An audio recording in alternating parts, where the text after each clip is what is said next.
And at that point, space was still very much a government endeavor, and it had become a little bit more routine. So, you know, if you would ask someone in the 90s or the 2000s, you know, what's the state of the space industry, the average person wouldn't really be able to answer that. But from my side, I was getting inspired, and certainly Hollywood has a big impact on that, and I think it's really cool to see space becoming cooler again in Hollywood, and we're seeing some great movies coming out about that. And finally, when I was applying for university, I went to UCLA, and as you can see, I looked up the School of Engineering. I looked at what were the available majors, and I started with A. And so alphabetically, aerospace was the first that caught my eye, and that's really what propelled my career into the space industry. I wasn't sure that's what I wanted to do, but once I started doing that, I never looked back. It's an amazing industry to be a part of. I'm glad aerospace starts with an A. So after university, I went to grad school in France, and after that, I started my career at NASA. So I worked at the NASA Center in Silicon Valley. It's called NASA Ames. And we worked on this project that took a smartphone and made a satellite out of that. We realized that when building a satellite, most of what you need is already in your pocket. So smartphones have fast processors, batteries, radio chips, different sensors on board, a camera, GPS. All these things that you need in a satellite have already been highly optimized and made super low cost because of the cell phone industry. And I think what's different about this generation of the space world is that space isn't necessarily the leading frontier of technology in certain arenas. I think some technologies are very specialized for space only, but for things like electronics and things like that, the commercial industry is way further ahead. And so instead of staying strictly within aerospace, we can borrow the best technologies from other industries, and the most literal way to do that is to take a smartphone, put it in a satellite, and launch it into space, which is exactly what we did. So this is a project we did at NASA Ames called PhoneSat, and we took an Android Nexus 1, so this was early smartphone days, and we launched into space. We got some kind of grainy pictures of the planet, but we were able to prove that space doesn't have to be that hard, it doesn't have to be that expensive, and you can actually do really interesting things with very low-cost, very small satellites. Instead of the traditional approach was to take a very big, very expensive satellite and launch that for about $1 billion. So let's talk about some of the different space industry trends. And this is one of my favorite things that's happened in recent history. So SpaceX, when they launched their Falcon Heavy, typically when you launch a brand new rocket, it has a very high likelihood of blowing up. It's just it's a cost of doing business. Rocket science is hard. That's not news. And most rocket companies will just launch like a piece of lead or concrete or something like that, because in case it blows up, you don't want anything valuable being destroyed. What Elon decided to do with the first launch of the Falcon Heavy was to launch his cherry red Tesla Roadster with an astronaut suit in the driver's seat. So there's no one inside that, so he didn't do that yet. But to be able to launch the Falcon Heavy, which at that time was the world's most powerful rocket with a cherry Roadster in it, really speaks to this being an arena that's becoming more and more a commercial activity, which gives you a lot more leverage. I don't think NASA would ever have approved just launching a Tesla just because it was fun. So where space started was very much as a government endeavor, and I had a little bit of fun finding different Romanian stamps showing space milestones. And it's interesting to see that primarily this was a US and Soviet government activity. There were other countries that are starting to do stuff in space as well, but for the most part, space was in the realm of government. And that's really not the case anymore. So if you look at the global space economy now, that brownish section is government budgets. And so the US government has the biggest space agency budget. Actually, the #1 space agency in the world by budget is the US military, and the #2 is NASA, and then the rest of the countries kind of fall below that. But all of those blue and purple sections, that's the commercial space industry. So there's a lot of money being spent and a lot of money being made in the commercial space industry. And if you look at it one level down, the biggest amounts of money being made are actually in satellite communications. So satellite TV, satellite radio, internet backhaul, that kind of thing. And that's actually an important point to remember as we move through the presentation. But this is showing that there's a really big space economy that's happening around the world, and government's actually just a small part of that now. And we can also look at the trend of the space startup, which you could think about as starting really in 2009. So this shows the number of space companies that have been started since, well, yeah, you can see from the early 2000s, and in terms of like the number of dollars being invested. So more money is being invested in space, and more startups are being created. So this is becoming more and more a commercial activity, and there's newer and newer participants in this. It's not just like the big conglomerates that have been doing space telecommunications for decades.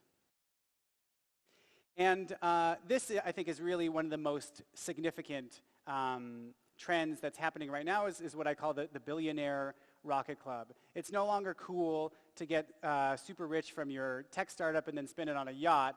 You're going to spend that now on your space company.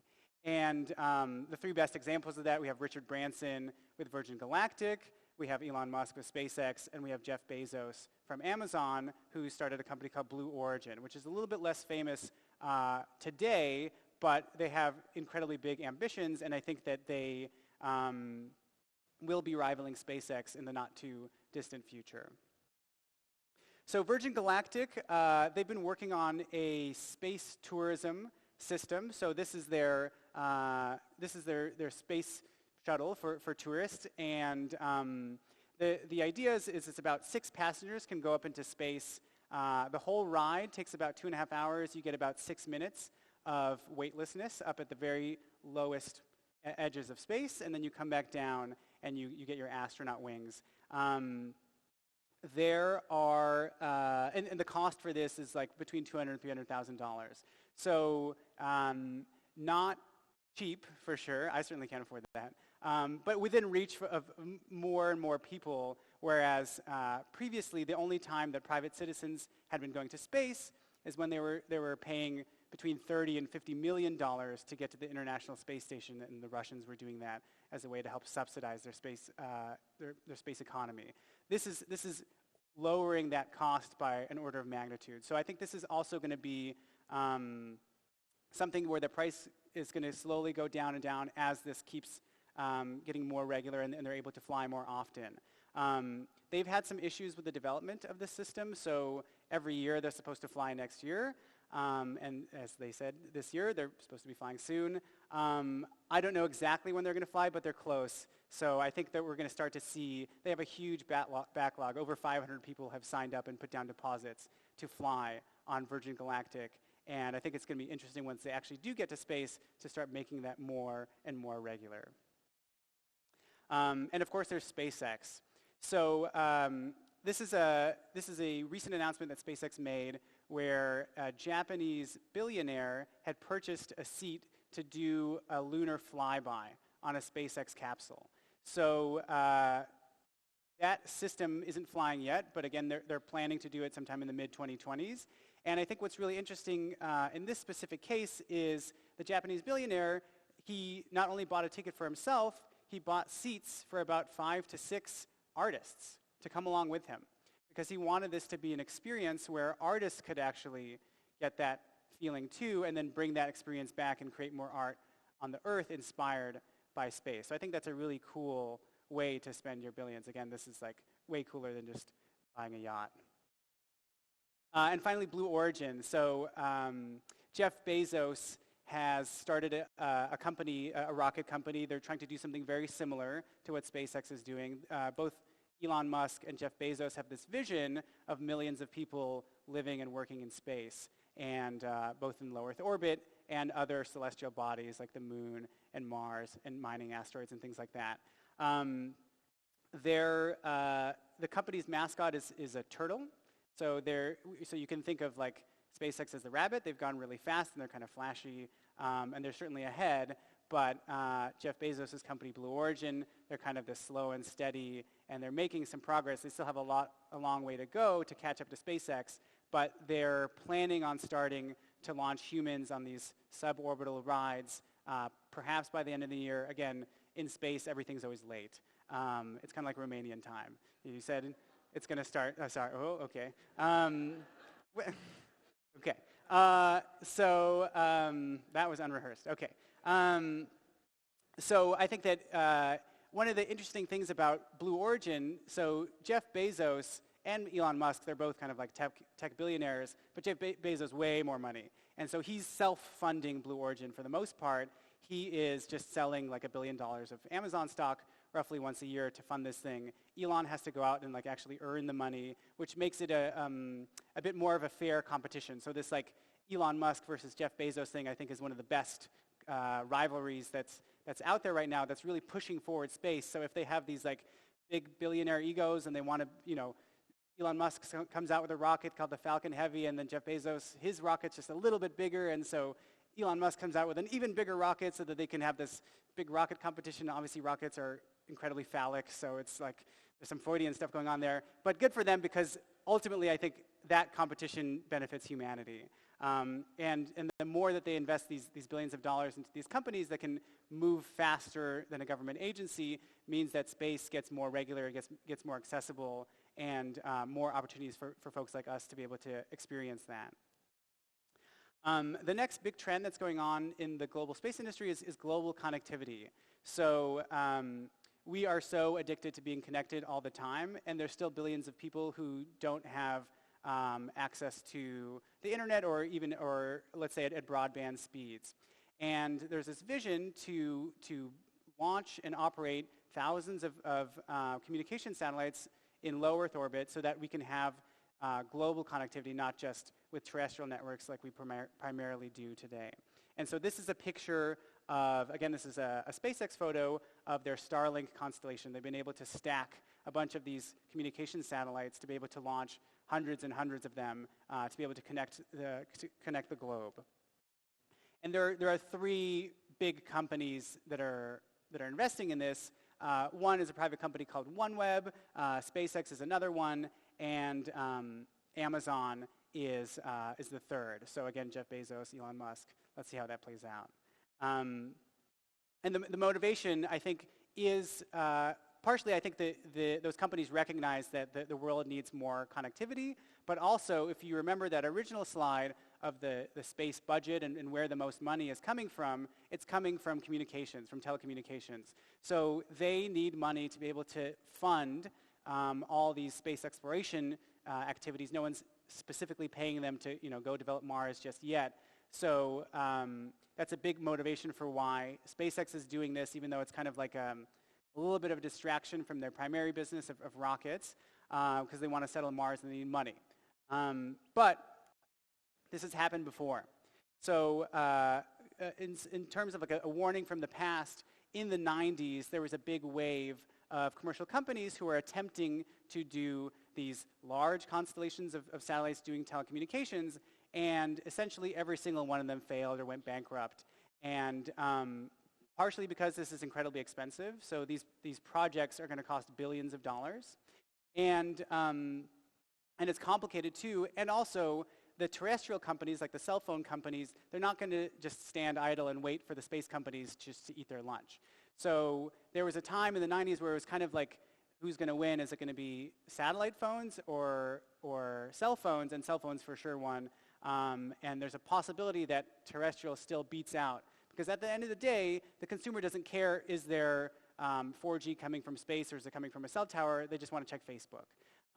So these space companies still have a very big challenge with respect to how expensive these businesses are to build before you can even start generating revenue. The satellites are expensive, launching enough to be able to actually have enough connectivity to make a difference, and of course the competition from terrestrial. So we'll see how it plays out, but it's a major place of investment, and it's really pushing the world to more true global connectivity instead of kind of a patchwork like we have with the current systems. And finally, the third trend is what I call quantified Earth. So being able to monitor all the different activities that are happening on the Earth's surface through different types of what's called remote sensing. And these are pictures of oil wells, so or oil storage tanks. This specific type of oil storage tank has a floating top. So just by looking at the shadow angle, you can actually estimate how much oil is sitting in these tanks. And so having a way to monitor oil storage from space that's a neutral data source, instead of relying on countries to report, because not every country is motivated or willing to report accurately or able to report accurately. This can give us better clues as to like what is the state of the oil industry just from looking at things from space. And there's a number of different types of sensors that are being developed. Weather sensors, ship tracking, airplane tracking, connecting all of the IoT objects that we're more and more developing, Earth imaging, radar imaging. There's a whole host of types of sensors, so it's kind of like a Fitbit for the planet. You want to be able to sense different characteristics of what's going on the Earth's surface. So here's a great example from a company called Spire, where they're tracking airplanes and maritime vessels. They're tracking ships. And historically, these tracking systems have only been terrestrial-based. So that's how we end up in these situations where an airplane's crossing the Atlantic, and if it goes down, we have no idea how to find it because we weren't tracking it from space. We had to wait until it got close to shore. And so these problems are being more and more solved, which I think is incredibly beneficial because we're a global society. Things are happening in places that are not necessarily where the terrestrial systems are set up. So getting more and more information around airplanes and shipping vessels. Radar imagery is another type of remote sensing that's starting to proliferate. There's a company in Finland called IceEye. And one of the interesting things about radar is you can see through clouds. You can see at nighttime and you can see through clouds. So the latest hurricane that went through the Bahamas, this company from Finland was able to point their satellites to track how the flooding was happening in Bahamas, even see through the clouds, so that they can inform all of the disaster response entities so they can actually focus their efforts on the worst hit areas. And all of this is around this mantra of you can't fix what you can't see. So it's actually pretty shocking the low level information we have about what's going on our planet, especially on a global basis, and especially in a timely way. So now to talk about the company I work for, the company called Planet, and our mission is to image the whole world every day and make that change visible, actionable, and accessible. So this is the traditional approach to building an imaging satellite. You have a satellite that's roughly the size of a small school bus, and it might cost roughly $1 billion after you take into account the cost of launch and production of the satellite and all the materials and stuff like that. And this has its advantages, but it also has a lot of disadvantages too. So because these bigger satellite systems are so expensive, you can only afford to launch a very small handful. And when you're looking at these very big satellites, they're typically optimized for very high resolution, which means that it's like you're kind of looking through a soda straw. And you can see very specific areas at very specific detail, but you're missing everything else, and you have to know ahead of time where you want to look, because they operate in this kind of like point and shoot or tasking mode. And so that means that we're missing a lot of the Earth. We're not being able to see things with a very frequent basis, and it's harder to make smarter decisions just from that information alone. We've entered in this new era of these small satellites. So at Planet, we have this design philosophy called Agile Aerospace, where we're essentially treating satellites like software and building lots and lots of them and doing lots of iterations rather than building one giant perfect satellite.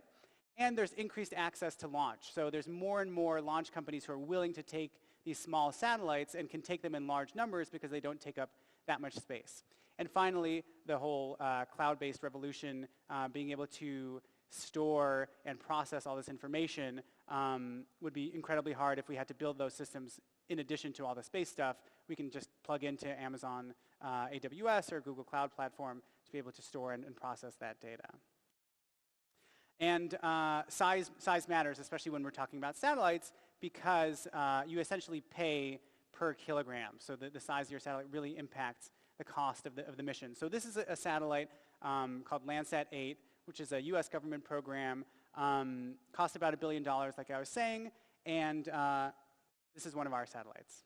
This is the Dove satellite to scale, and it's pretty incredible because our satellite can actually get better resolution than this bigger satellite, than Landsat 8, in certain frequency bands. And so when you're building satellites that small, you can launch lots of them, and they'll still end up being cheaper than the one big one.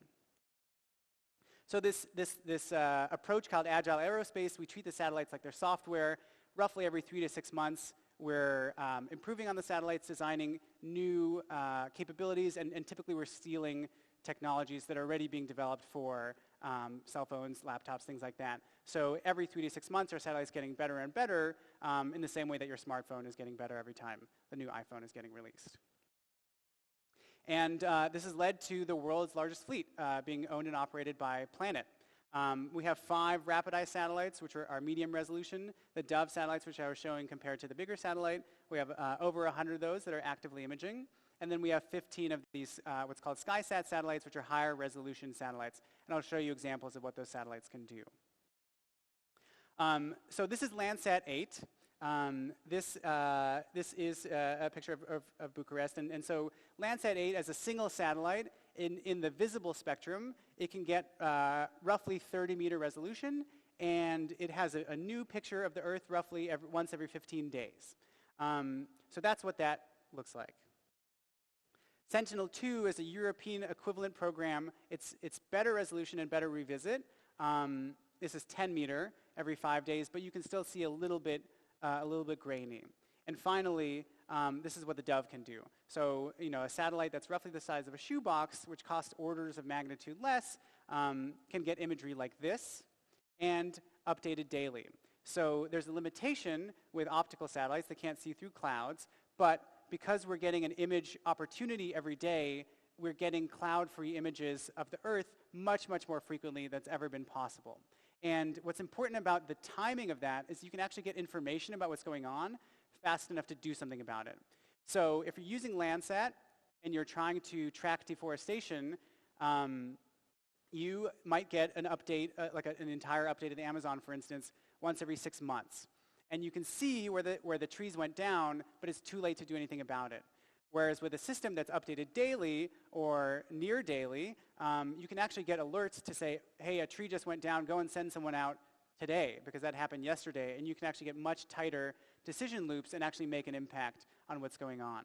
And finally, with the high-resolution satellites or SkySats, you can get even better resolution than that. So the Doves, they kind of scan the entire Earth every 24 hours at medium resolution, and the SkySats can go and investigate. With higher resolution, you can think of it as zooming in and see specific details when you've seen some interesting change with a medium resolution. And so looking on Google Maps, for instance, which was how people typically access satellite imagery, this is a picture when you zoom in the satellite mode of the Romanian People's Salvation Cathedral. Does anyone notice anything wrong about this image? It's old, right? It shows that the thing is still under construction. And I don't just want to beat up on Google. We can look at Bing Maps too. Still old, right? And so you can see this constantly with these systems where the imagery is outdated. And you look at with our SkySat imagery, we're able to take a picture a few weeks ago, and you can see that obviously the cathedral is in much more completed state. So working off of old data can really hurt your decision making, because if you were purely just going on what was on Google or in Bing, you might expect that this thing was still under construction at this state. So what you can do with this imagery, you can monitor a specific site, constantly get updated images of that. So this is the Tesla Gigafactory, and you can watch as that gets constructed over time. And that's super interesting. You can even count cars and get a sense of how many employees are working at the Gigafactory at any given day. Or you can compare two images. So this is an image of Papua New Guinea where you can see some pretty severe deforestation happening. So being able to do this on a global, daily basis, again, is a new thing, but incredibly powerful. And our imagery often ends up in the news. So this was the attack on the Saudi oil field that the Houthi rebels implemented with drones. So being able to see the damage that's happened incredibly quickly, and also see not only what happened that day, but all of the imagery beforehand, so you can look for clues as to if there were any indications that attack might happen, or what did the thing look like before the damage happened, so you knew what to compare to. These were the wildfires in Brazil that are still going on, so being able to pinpoint where wildfires are happening and more intelligently send relief efforts, because the Amazon is huge, and if you have limited resources, how do you effectively deploy them?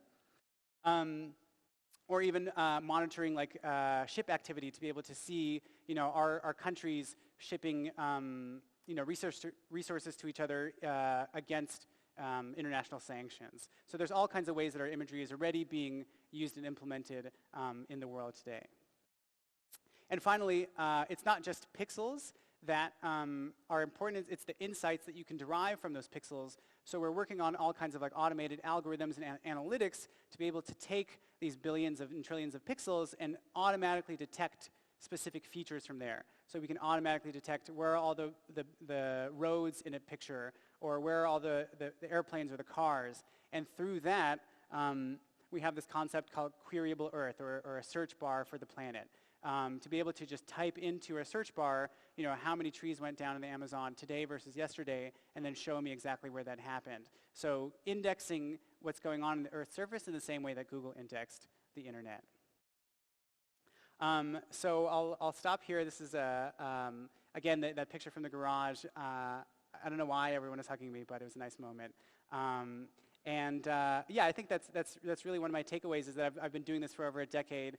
And it still remains incredibly fun, and it's really fun to see what we can do from space, and how it actually not only has these kind of like abstract, like out in the stars ambitions, but also has real impact here on Earth today. Thank you.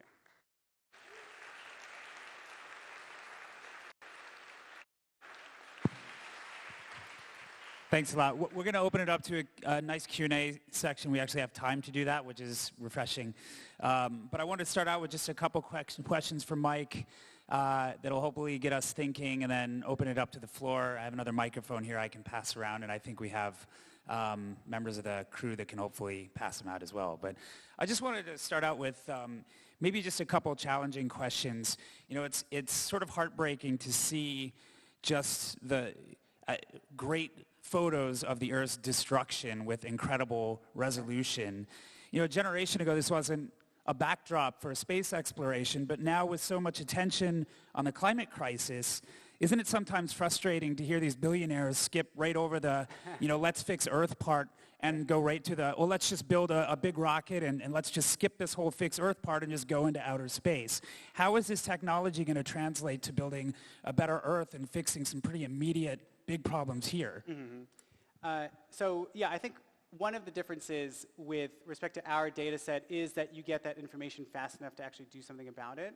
So it's one thing to be able to see like polar ice caps melting and just feel a sense of frustration, but if we're actually tracking every single tree on the Earth's surface and giving you that information fast enough to do something about it, that actually enables reaction.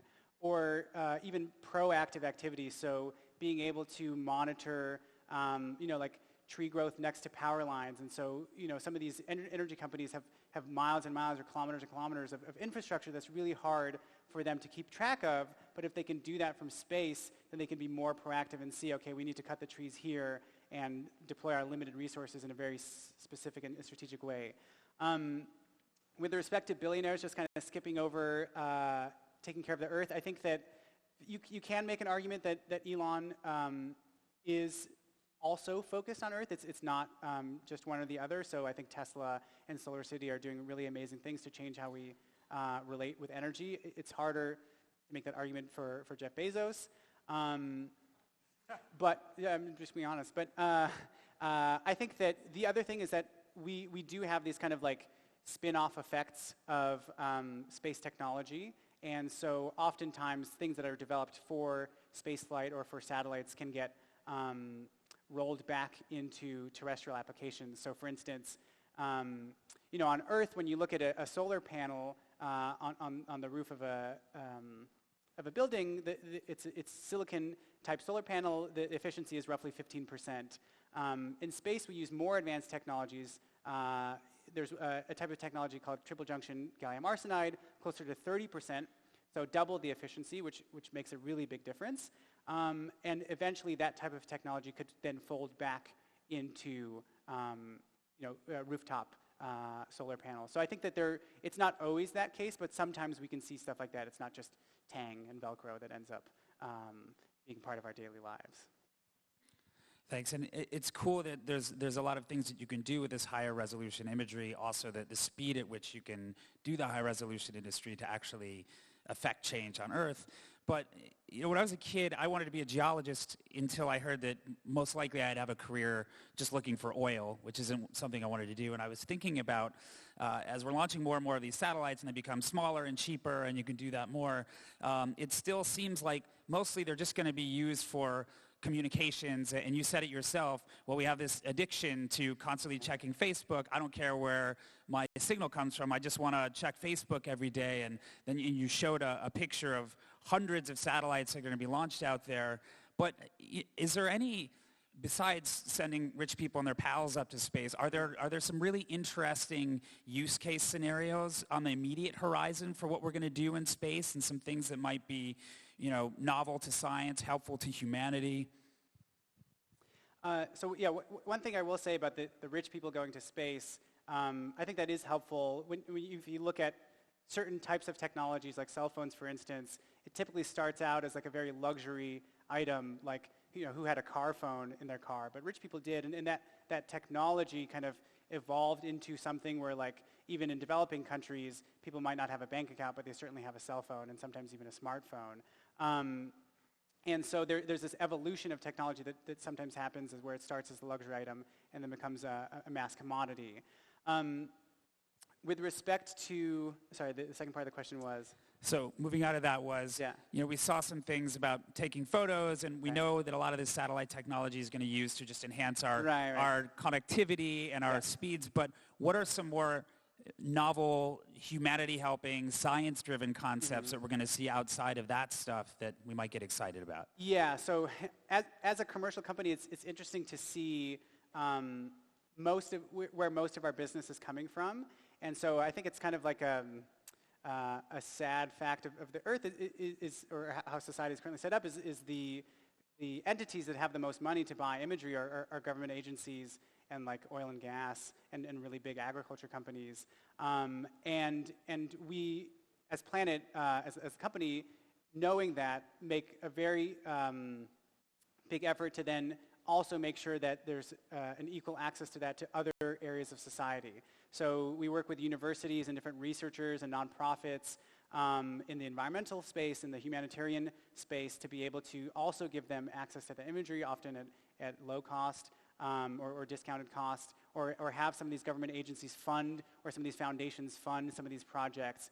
And I think that it's like any technology, it's really up to us for how we decide to use it. Do you want to take the internet and you know, light up a place that has never had access to Wikipedia before so they can actually learn about all kinds of things, or do they end up just checking their Facebook and Instagram?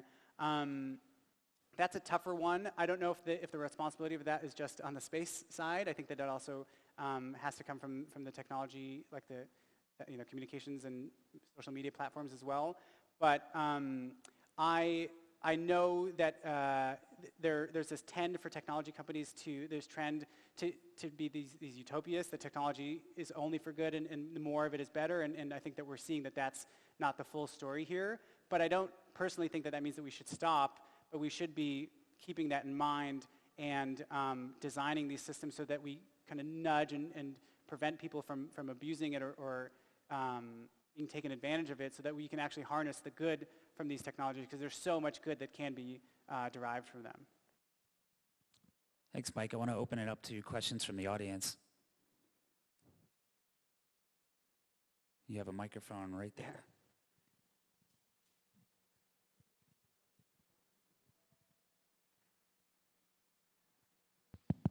Hello.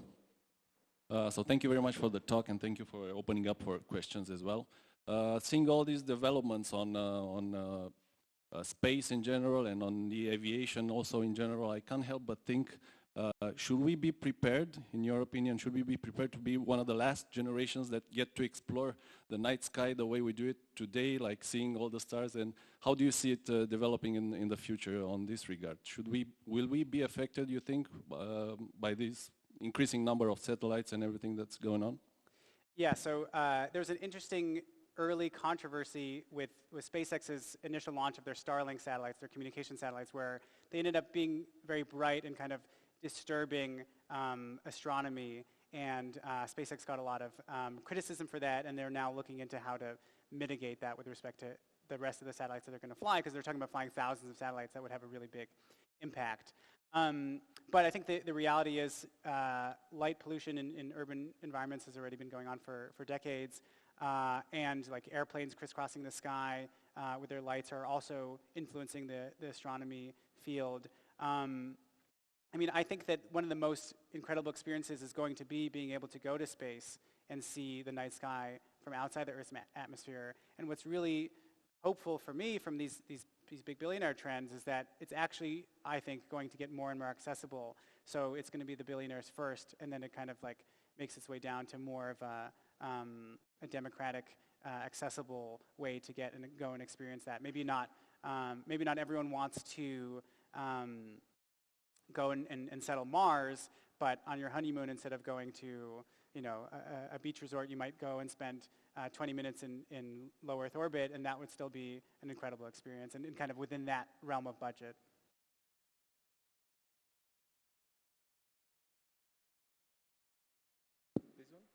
All right. Is space junk a problem from your point of view, both as a businessman and person? Yeah. So space junk or space debris, because we're launching more and more satellites, the initial approach when we started was that basically space is big, so don't worry about it.